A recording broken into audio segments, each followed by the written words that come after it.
Studio 5 parenting contributor Heather Johnson says it's a question she gets asked on the daily. Here it is. How do I stop procrastinating?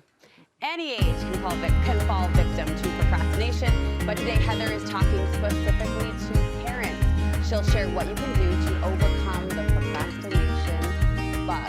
So let's start. You're always so good, Heather, at boiling down a somewhat simplistic definition for us.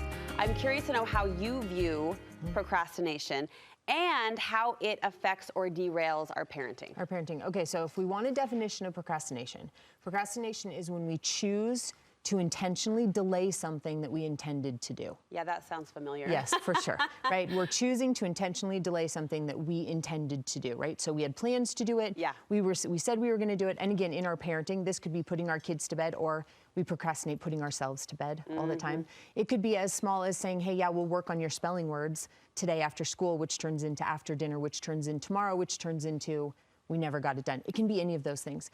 The crazy thing about procrastination is we know we're doing it. We know that there will be a pain point on the other end if we procrastinate. Now, what's trickiest is we think that this is about motivation, about doing the thing. It's not about the task. Procrastination at its roots comes from the fact that we're not managing our emotions. Really? Right? So we procrastinate because we've decided emotionally that something is uncomfortable, Okay. or we're afraid of it, or we're overwhelmed by it. Those are all emotions. And so when we feel those emotions, we then procrastinate to get immediate relief from the anxious emotions. Okay, because we play it off so casually. Like I even laugh saying, yeah, that sounds familiar. Yeah, that sounds right. But emotions drives it a little bit deeper if you look at it from that perspective. A lot deeper. It's totally different to consider that the reason I'm procrastinating this is because something emotionally feels uncomfortable.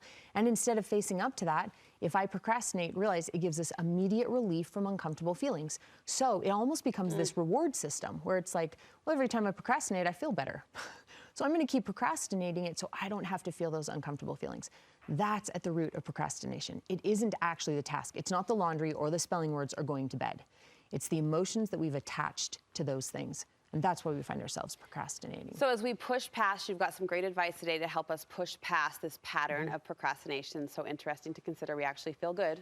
When we do, I think that is temporarily. a huge aha at face value. What's the benefit, Heather, to someone who can rein in those emotions, as you say, and push past procrastination? Yeah, so really, we want to look really at what it's going to do detrimentally in our parenting, and then we'll see what the benefits look like.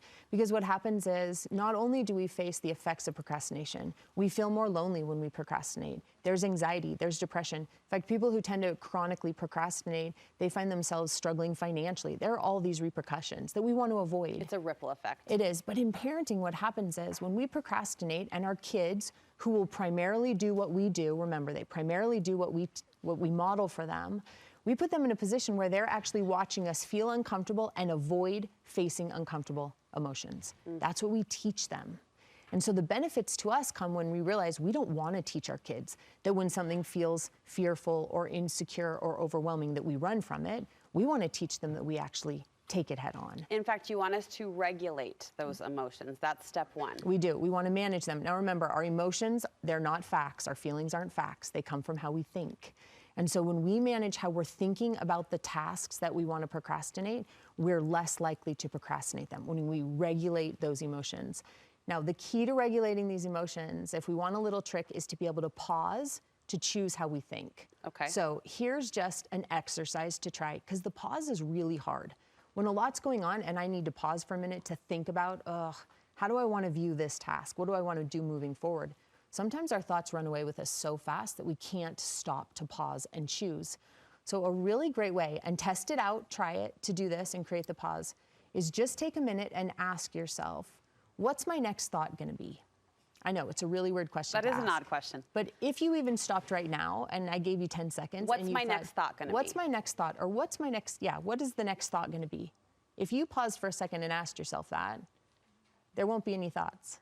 It's empty. It's empty, right? Which is really cool because we've just now stopped the spin out, created an empty space, and now you get to choose how you want to think. You've wiped the slate. Right. It's just a really crazy trick that actually works. I'm going to try that. You can do this when you're managing your anger. You can do this when you're managing all of those emotions, but to just stop and ask, what's my next thought going to be? you will find there's nothing. Okay. Which gives you this free space to put in whatever thought lines up with the parent you want to be in that moment. It gives you control. It gives you that control back, an ability to choose. I love that. It really does help manage our emotions. I know, it's crazy, but it actually works. I noted that you identify something called productive procrastination. You want us to stay away from that. We're going to avoid productive procrastination? Okay, so we trick ourselves. Go back to even being in school. College is a great example of this, where we had to write a paper. Yeah. And I didn't want to write the paper. I wanted to, and was procrastinating it. And in procrastinating writing the paper, all of a sudden, a million other things became emergencies, right? So I put it off, and all of a sudden, before I knew it, it was, well, I'm really behind on laundry, and we don't have any food, so I've got to go to the store right now. All these emergencies showed up, but they were a byproduct of procrastinating that I didn't want to write the paper. All worthy things. Gotta eat, gotta wear clean clothes. That's exactly right. Yeah. All very productive things. And Yeah. we trick ourselves and say, wait, I'm being so productive. No, we're still procrastinating, because remember, we're choosing to unnecessarily delay something we've committed to. I do this a lot in the mom rush of the morning, Yes. right? I'm starting laundry. Right. When really I should be feeding breakfast. Do you know what I mean? Yep. There is a delay that Or comes doing in. hair, or figuring something out, or even preparing for the day. The laundry can wait. They do. The breakfast can't. And they're only emergencies because we procrastinated. Yeah. What role does self-compassion play in procrastination? The more we beat ourselves up, the harder it's going to be to stop procrastinating. So we want to be compassionate. We want to make sure that we're not beating ourselves up, tying it to, again, our worth, making ourselves out to be the worst. We want to neutralize procrastination. Remember, about 25% of adults chronically procrastinate, but all of us procrastinate. It's just some do it to an extreme versus others. So we want to be compassionate. We want to recognize, hey, everybody does this. It's a challenge for all of us. I know where this is coming from. I neutralize it and be compassionate to it. That will help us procrastinate less. Okay, you say perfectionism can fuel the fire of procrastination? It does. If you struggle with perfectionism, procrastination is going to also be a challenge, and they're going to feed each other. So when we look at our self-worth, when we look at perfectionism, we're tying our worth to accomplishing a task. So when we look at procrastination, if I'm putting tasks off and not getting them done, now all of a sudden I'm worth less. And I'm feeding that perfectionism, that critical perfectionism.